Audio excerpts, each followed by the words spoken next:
Hello again.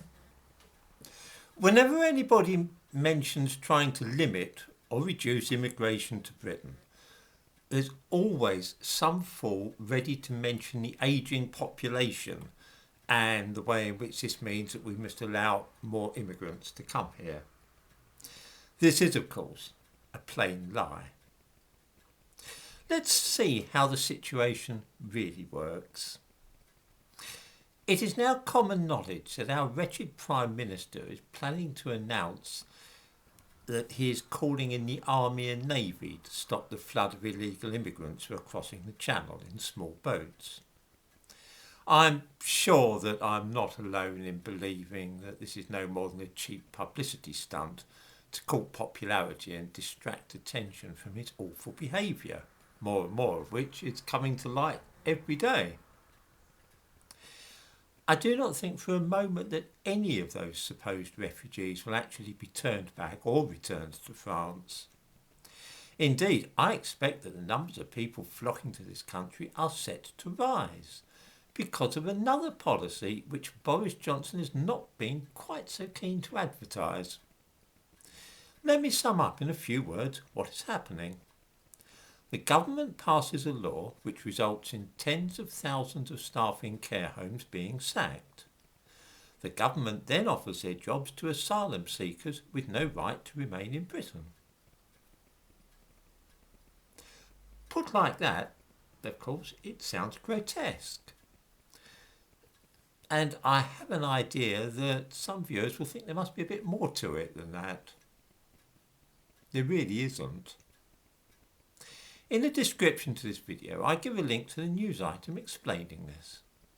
32,000 asylum seekers, you know, those people who barged into the country uninvited by crossing the Channel in dinghies, are being added to the government shortage occupation list.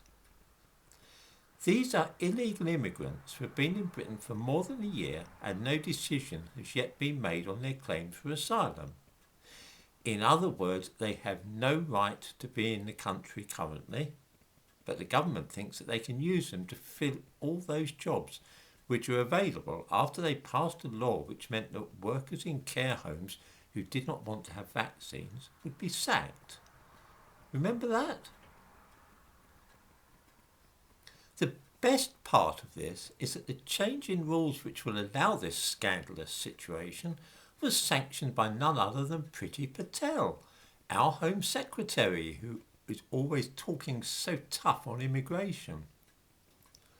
I can think of at least 3 reasons why this is a terrible idea.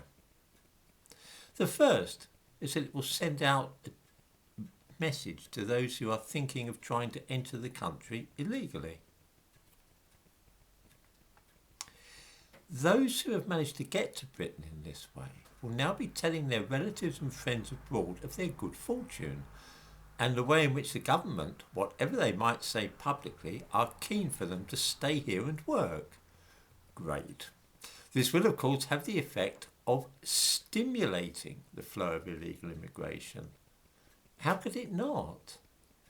Despite all the public pronouncements by the Home Secretary, the real message is if you can make it to a beach in Kent, you will be given a job, and this will practically guarantee that you will never be thrown out of the country. It is an advertisement for illegal immigrants to come here and take jobs which British people could easily do. This is not professional work which requires a high level of training. These people that are being recruited in this way from the body of asylum seekers, they're not going to have to do jobs like nuclear physicists or doctors or anything else. We're talking about care home staff. The second reason why this is a lousy idea is that any British person applying for such jobs is forced to go through a rigorous system of CRB checks, references and so on, looking back on previous addresses and all the rest of it, to make sure that no violent criminals or people with a history of crime or drug abuse are employed to look after frail and vulnerable old people or people with learning difficulties. In other words, if a British person applied for such a job, they have to jump through a lot of hoops, and quite right too. However, You will not be able to run a CRB check on somebody who has turned up without documents and quite possibly lied about his or her country of origin. This will be a recipe for disaster and the betrayal of old people and vulnerable adults with learning difficulties. It is a catastrophe waiting to happen. The final reason why this is a dreadful idea is that when an old British person has spent his whole life working and living in Britain, that person should not be expected to end his days being cared for by foreigners who have no common culture with him and quite possibly do not even speak very good English. This, then, is the real policy of the British government as it relates to asylum seekers.